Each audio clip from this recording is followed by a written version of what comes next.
Good evening. We have head coach Jeff Walz and student athletes Olivia Cochran and Jayda Curry. Coach, just real quick, an opening statement, and then we'll open it up to. Sheets by chance, or do they not give those down here? Okay. We'll get you some, Coach.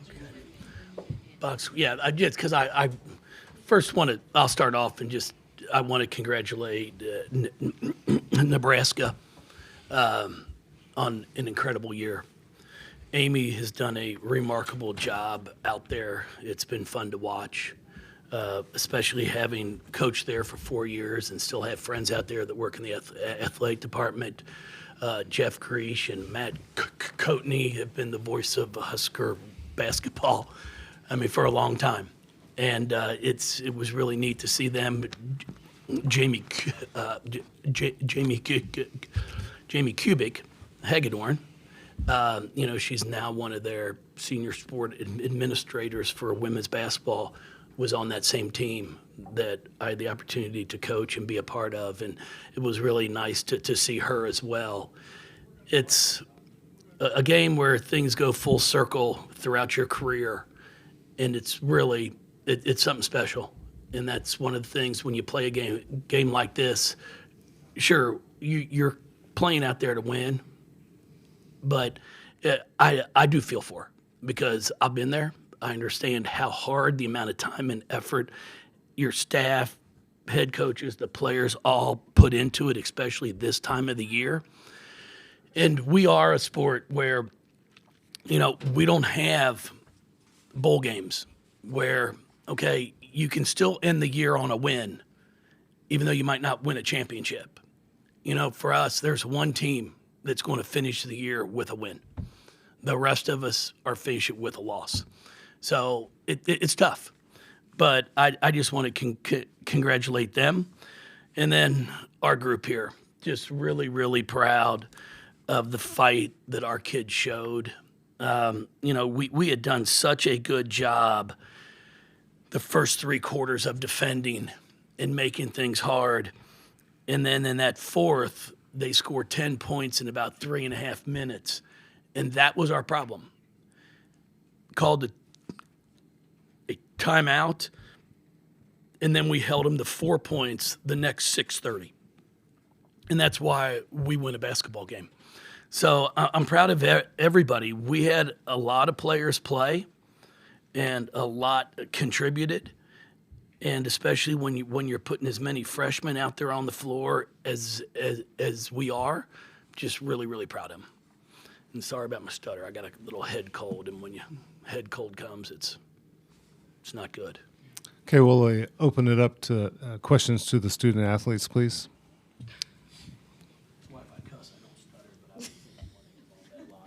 Be calm, Coach. Be calm, Coach. It's true, ladies, isn't it? It is true. Thank you. Fluid. Real Fluid. Smooth is what I say. Olivia, you were at the podium this time last year with a much different reaction and emotion. How nice does it feel to get back to what you're used to? It feels amazing. Like I said, this group is so special, and we just don't even know how good we are yet. And that's why we're still dancing. We just keeping one foot in front of the other, and we just preparing for the next game. I know our coaching staff is gonna come out with a great game plan for our next opponent, and we're just ready.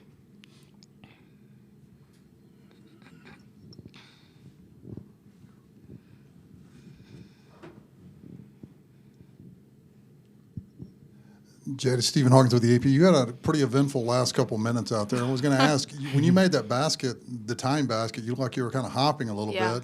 You stayed in the game, you made the next basket, and you drew a charge. Yeah. It was key. So just talk about all that. Just a cramp. I clearly need to hydrate more. But that's all that was. My teammates and my coaching staff talking to me, pushing me through that as well was a big factor. And just able to make big plays in those moments. But nothing crazy, just a little cramp. Tough.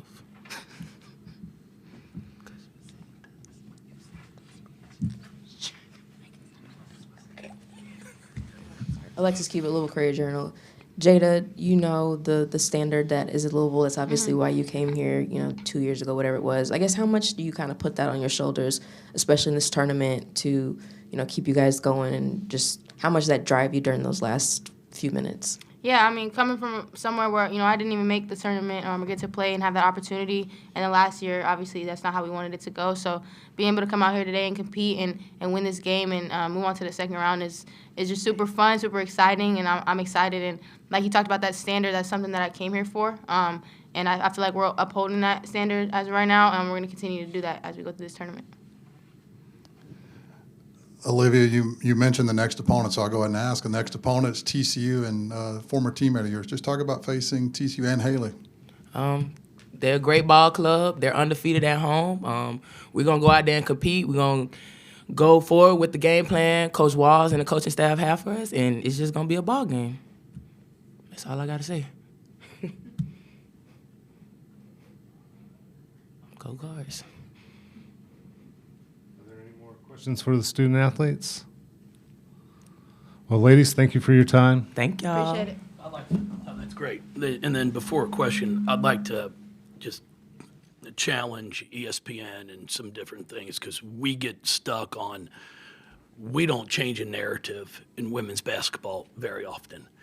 And for people to not know more about Britt Prince is really sad. It's a shame. But, she won a big name.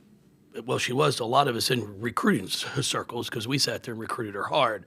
But see, if you don't start the year up there on a pedestal, it doesn't matter what you do, you ain't getting there.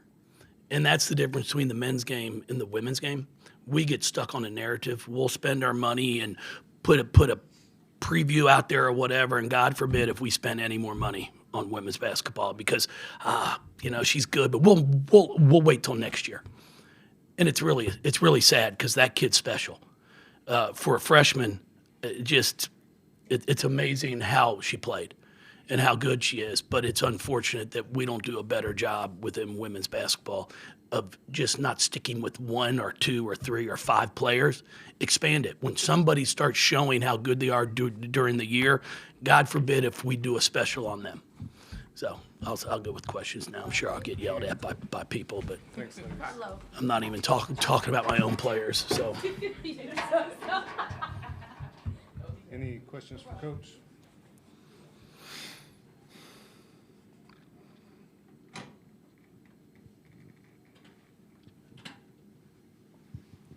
It's kind of like I was just talking about, just the standard, that you guys have talked about. Last year's obviously very uncharacteristic, never happened before. But for you, did you see just a different, appreciation for today? Not saying that they didn't, but just knowing how last year went. Do you feel like it was a little more special this time? Well, I was really happy and proud of them. I thought we did a really nice job of, the first quarter was a little bit of a challenge for us offensively.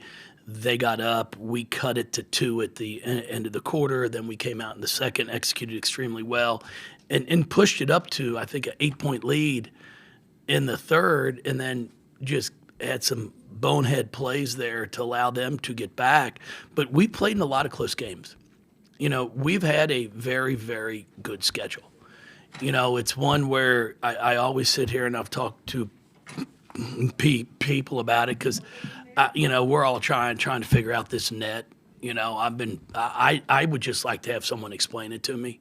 So if you beat somebody by, at least in AAU basketball when I used to coach it, you always knew at the end they might do by point differential. But once you were up 20, it plus 20 was as high as you could go. It didn't matter. Nobody can explain a damn thing to me about what is it, win by 50 or does it stop at 20? And I've said this for years. I really think the past 2 years, it's impacting our game in some ways because as a coach, do you sub? Do you put your bench in? Because if you're up 30 and all of a sudden you put your bench in to give kids a chance to play and all of a sudden now you only win by 12, does that hurt you? Because your offensive efficiency might not be as good. So there's things where you look at people, you look at where people are sometimes put in the, what their seeding is, and you're like, well, I shouldn't have played such a tough schedule. So there's things that we're trying to learn too as coaches. I've talked to my athletic director, and he's been great. I'm hoping we can have an opportunity where as coaches, here's a Zoom call. We're going to put everybody on Zoom call to explain it to you. And if you don't get on the Zoom call, it's your fault. But at least give us a chance, because then you know what it's going to take. Okay, if I'm up 30, 15 is the magic number where the cutoff is. But I do believe the games that we have played have helped us throughout the year. Even in the ACC, we have an overtime game at Wake, overtime game in the tournament. Our game at SMU was a great basketball game where we got down in the last 2 minutes of the game, figured out a way to come back and win. I think our schedule has helped us, and I'm just really proud of how we continue to compete and execute. Jeff, can you just talk about Jayda in that last minute? Like I asked her, obviously she had some really physical and tough plays there at the end.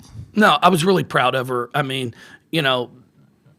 She did not play in the ACC tournament after getting injured in our last regular season game, which is a big blow to us.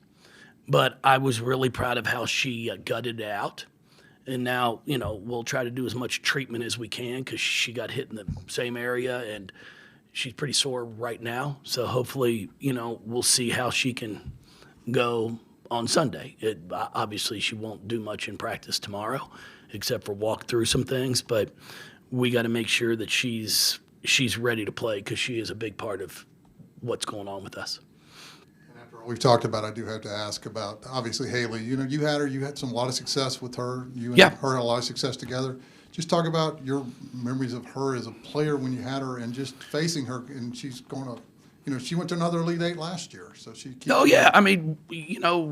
sat there and we won a lot of games. Very fortunate to have great players on those teams: Kiana Smith, Dana Evans, Emily Inksler. We had some really, really good basketball teams, and she was a big part of it. She had a great career, graduated college in 3 years, which nobody really talks about, and they should, because that's our job as coaches. Sure, we're if you lose games, you get fired. But at the end of the day, it's to get kids to graduate from college. And she did that in 3 years and then decided to make a move, and which is great. Everybody does it. It's no big deal. So, yeah. I'm guessing you're not surprised at the impact she's made on TCU, though. No, hey, Sedona Prince isn't too shabby either. She is one that a lot of attention has to go to her. It's 6'7", being able to step out, shoot it from 15 to 18, being around the basket. And I'm excited for her because, I coached her in USA basketball in Mexico when she broke her leg. And I can remember going out there when that happened, and she was like, "Coach, I think I broke my leg." I was like, "You're going to be fine." And when I looked down, I'm like, "Oh shit, no, she ain't." But I'm happy for her, because that was an injury that was pretty darn severe, and I think she's finishing up her 7th year, so she should be going for a doctorate, if not teaching a class or two here at TCU. But she's pretty darn special. And then you got other. They've great pieces. It's not just Haley. It's not just Sedona. You got Connors, who shoots. She's shooting like 45% from 3. So yeah, it's a complete team.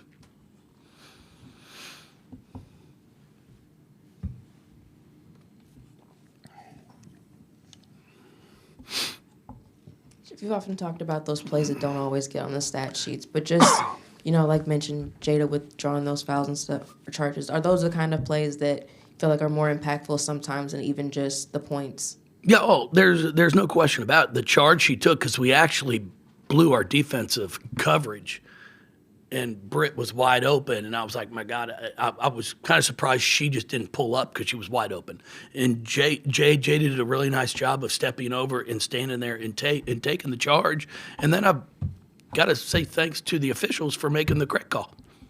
Because it's one where, it's 50-50 anymore. on calls like that. But she was there, 2 feet. She was sitting there. So it was a big-time play. And then the other things you don't see, just being able to get the ball in bounds. Riss took it out for us twice in situations where you got to get it in. We had no timeouts left. She gets it in bounds. They have to foul. We go and make 1 or 2 free throws. Those are plays, too, that a lot of people take for granted. But there's pressure taking that ball out of bounds. Are there any more questions for Coach? Well, Coach, thank you for your time, and good luck Sunday. There's one of my Husker friends in the back there, Matt. Matt's. Yep. Thank you, buddy, and I appreciate you. Have enjoyed listening to you over the years. Best of luck, I'm sure. It's how many years for you now? Just 26. That's all. Okay, you've got about 20 more in you. You're good. Best of luck. Thank you, buddy. Appreciate you.